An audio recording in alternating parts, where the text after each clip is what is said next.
everyone. Welcome to the computer class. Today we are going to start chapter 14, Arrays. The objectives of my today's topic are: you will learn what are arrays, creating an array, types of arrays. Students, please open your book at page number 355.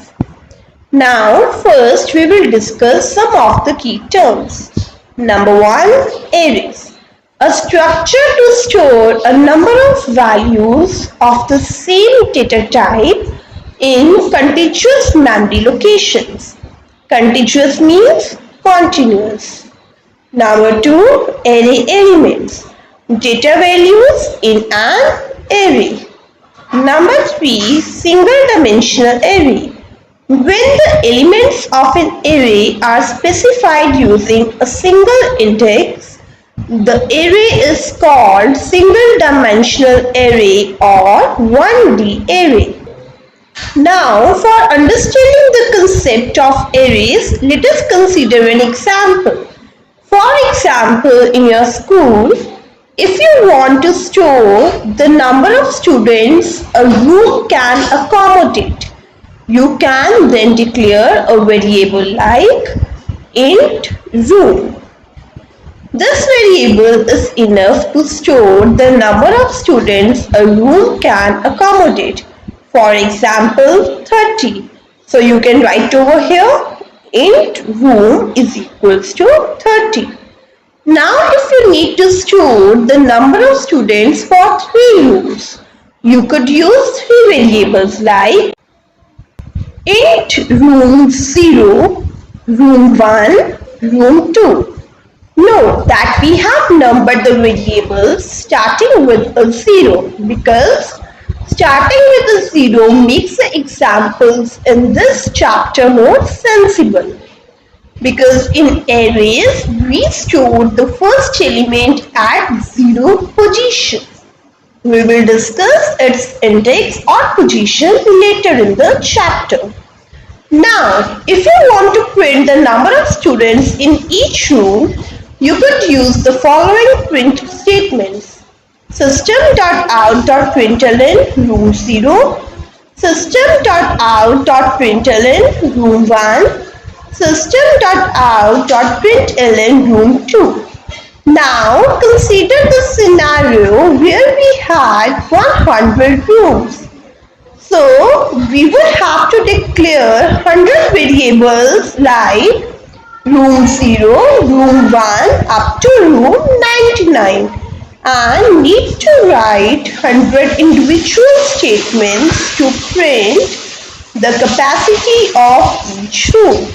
Like int room 0, room 1 till room 99, and then system.out.println room 0, system.out.println room 1, system.out.println room 99.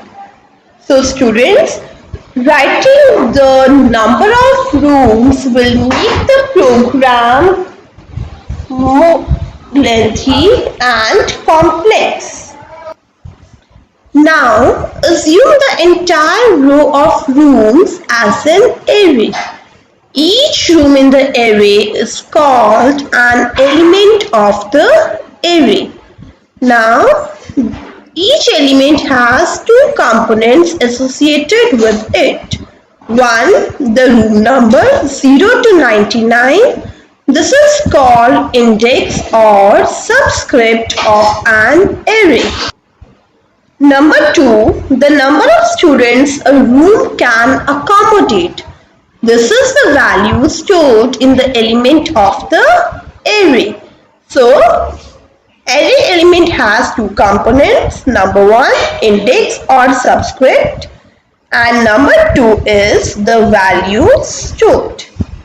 Now, see figure 14.1. This is an abstract representation of rooms.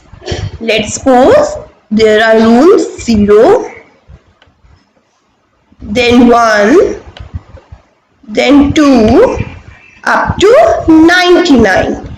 And these numbers 30, 40, 35, 50, 45, 25, 32.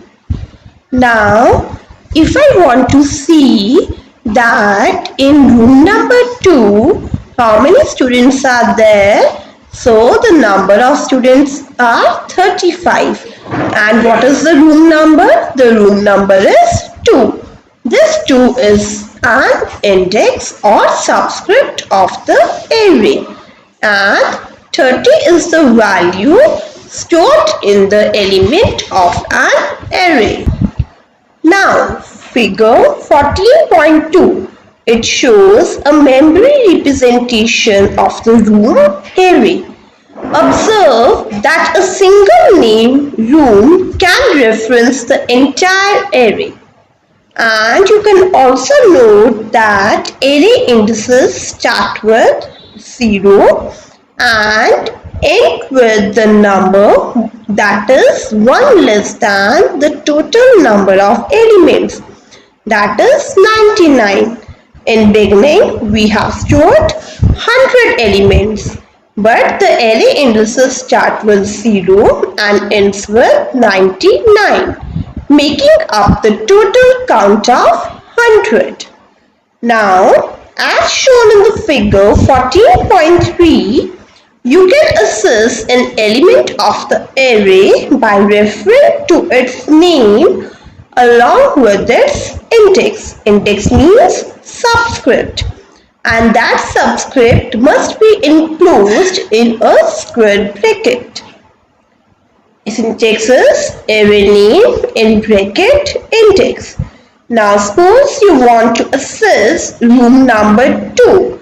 So you will write the name of the array, that is room. Room in square bracket is 2. 2 is the index or subscript of an array that you want to access. So an array is an ordered collection or numbered list of values that are stored in contiguous memory locations. The values stored in an array can be of primitive or non-primitive data types. However, all the values must be of same data type. Creating an array. Like other variables, in Java, arrays must be declared before they can be used. Syntax of array declaration is type array name square brackets is equals to new type size, or type square brackets array name is equals to new type size, semicolon. Here type is data type, array name can be any variable, and size is the number of values an array can hold.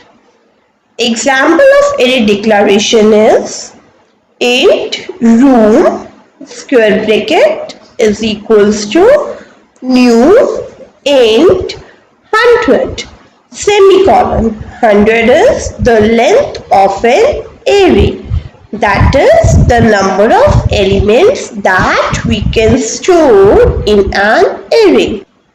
Let us see diagrammatic representation of declaring an array.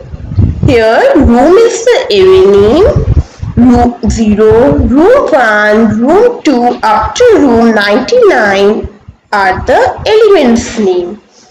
And here this signifies address where the array is stored in memory. So its declaration is int room square bracket is equals to new int 100. New is used for memory allocation. It is a keyword. Note: while creating an array, you can put the square brackets after or before the variable name. For example, you can write int room square brackets or int square brackets room. The computer treats both forms in the same way. This is also an example of a single dimensional array, because here the elements of an array are specified using a single index. Our next topic is types of array. The type of an array is the type of values it can hold. Array type, an array of bytes. So its data type is byte. Byte, square brackets, array of bytes. Number 2, an array of integers. Data type int. Example, int square bracket array of ints.